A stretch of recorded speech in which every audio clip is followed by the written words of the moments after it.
That then just takes me to the Post Office, where the Post Office provisions for the Horizon scandal and the payouts has now risen to about 1.2 billion.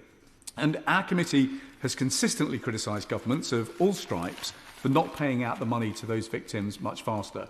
The committee has now agreed a further report on measures which we think ministers should take in order to ensure that justice is genuinely delivered to all of the victims of this scandal. That report will be published in a few days' time.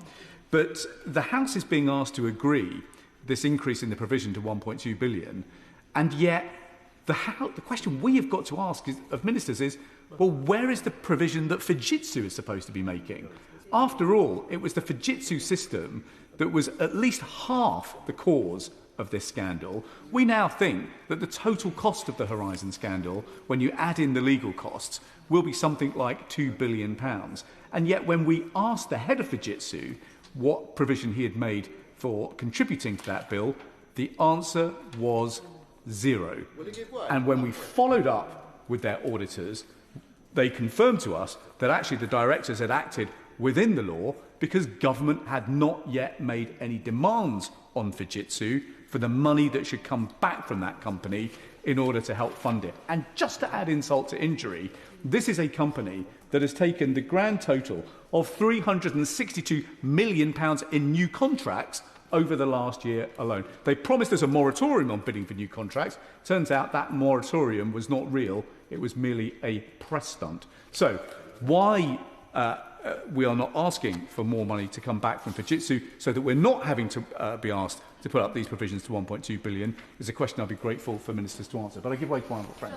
I'm grateful for the Chair for giving way, and I've enjoyed my interesting few months on the committee so far. But does he agree with me that it is perplexing that we haven't had really any understanding as to why there isn't more pressure being put on Fujitsu to actually come up with some sort of figure? I know they keep saying they're waiting for the outcome of the inquiry, but they've made a commitment and we would expect some kind of provision to be made to reflect that. Honourable friend is absolutely right. It was in front of our committee that the chief executive of Fujitsu came before us to say that Fujitsu did indeed have a moral obligation to make a contribution. And that is why we were so surprised when we asked for him to return earlier this year, when he said that actually no provision had yet been made. For a company that is making so many hundreds of millions of pounds out of British taxpayers, it is simply egregious that they have not been that they have not offered to pay, but it is wrong too that ministers have not demanded that they pay up and pay up quickly. There has been a £1.351 billion increase in the annual managed expenditure budget, recognising that additional provisions are needed for postmaster compensation. This covers funding for the capture redress scheme. It also includes provisions for redress to family members of postmasters impacted by Horizon. So that was the first item, Madam Deputy Speaker. The second is the Post Office. And I'd like, I think at this point, Madam Deputy Speaker, to acknowledge the sub-postmasters who were impacted by the Horizon scandal, and again to thank my honourable friend, the Chair of the Committee and the members of the Committee for their support and challenges on the Horizon scandal issues. The Government very much welcomes the scrutiny.